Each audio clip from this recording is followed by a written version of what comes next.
गुरु पुराण में भक्त आज आपको भगवान के विभिन्न अवतारों की कथा तथा पतिव्रता महात्म्य में ब्राह्मण पत्नी अनुसुईया एवं भगवती सीता के पातिव्रत का आख्यान की कथा कहूँगा। आप इसको ध्यान से सुने।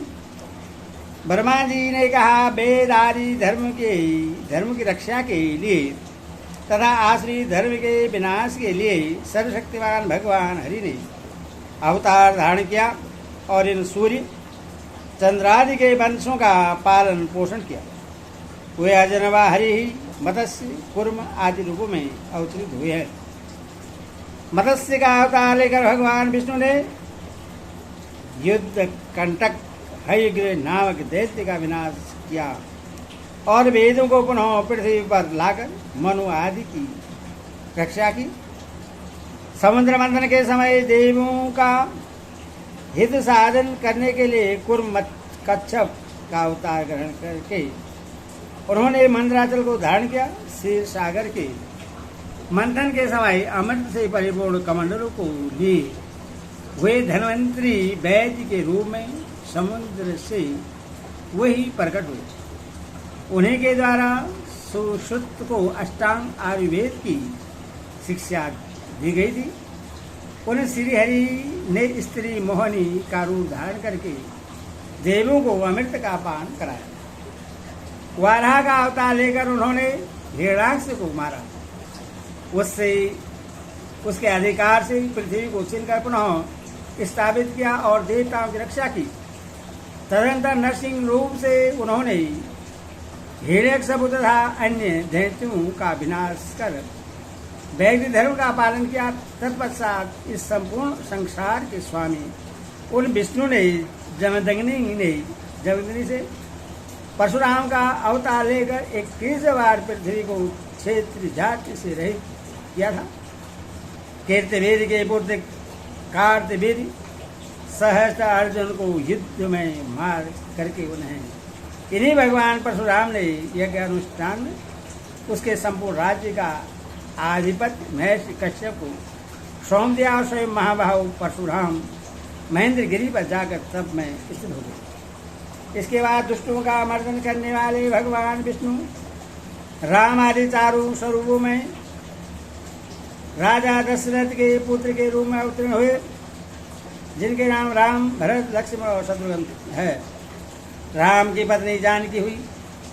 पिता के वचन को सत्य करने के लिए तथा माता कैकेयी के हित की रक्षा करते हुए राम ने अयोध्या का राज वैभव त्याग कर श्रीवेदपुर, चित्रकूट तथा दंडकारण्य में निवास किया। तदनंतर वहीं पर शूर्पणखा की नाक कटवाकर उसके भाई खर तथा दूसर नामक 2 राक्षसों को मारा। तत्पश्चात जानकी का अपहरण करने वाले दैत्याधिपति रावण का वध कर उसके छोटे भाई विभीषण को लंकापुरी में राक्षसी राजा के रूप में अभिषेक किया। उसके बाद अपने मुख्य सहयोगी सुग्रीव तथा हनुमान आदि के साथ पुष्प विमान पर आरूढ़ हो पतिपरायण सीता एवं लक्ष्मण के साथ वे अपनी पूरी अयोध्या आ गए। वहाँ उन्हें राजशासन प्राप्त कर देवताओं, ऋषियों, ब्राह्मणों तथा प्रजा का पालन किया। उन्होंने धर्म की भली भांति रक्षा की। अश्वमेधादि अनेक यज्ञों का अनुष्ठान किया। भगवती सीता ने राजा राम के साथ सुखपूर्वक भ्रमण किया। यदि भी सीता रावण के घर में रही, फिर भी उन्होंने रावण को अंगीकार नहीं किया और सर्वदा मन, वचन तथा कर्म से राम में ही अनुरक्त रही। वे सीता तो अनुसुईया के समान पतिव्रता थी। ब्रह्मा जी ने पुनः कहा, अब मैं पतिव्रता स्त्री का महात्म्य कह रहा हूँ, आप सुने। पुराने समय में प्रतिष्ठानपुर में कौशिकी नाम का एक कुष्ठ रोगी ब्राह्मण रहता था। उस ब्राह्मण की पत्नी अपने पति की देवता के समान ही सेवा शुश्रूषा करती थी। पति के द्वारा तिरस्कार मिलने पर भी वह पतिव्रता पति को देवता रूप ही मानती थी। एक बार पति के द्वारा कहे जाने पर वेश्या को शुल्क देने के लिए अधिकतम धन साथ लेकर वह उन्हें कंधे पर बैठाकर वेश्या के घर पहुंचाने निकल पड़ी। मार्ग में मांडव ऋषि थे।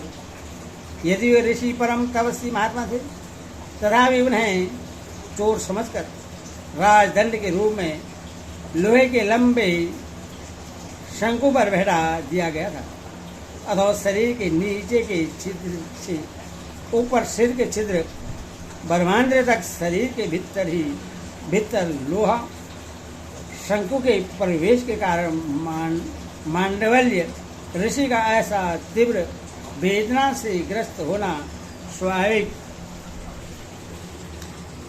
था। इसलिए मांडव्य ऋषि वेदना के अनुभव से स्वयं को बचाने की दृष्टि से समाधिस्थ हो गए थे।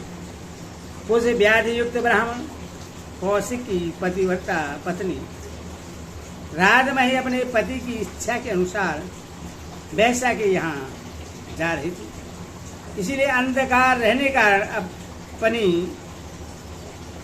पत्नी के कंधे पर बैठे कौशिक ने मांडल्य ऋषि को नहीं देखा और अपना पांव सौभाग्य हिलाया डुलाया। इसका दुष्परिणाम यह हुआ कि कौशिक के पांव से मांडल्य ऋषि आहत हो गए और उनकी समाधि टूट गई।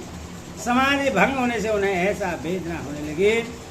इससे मांडल्य ऋषि का क्रोध होना स्वाभाविक था।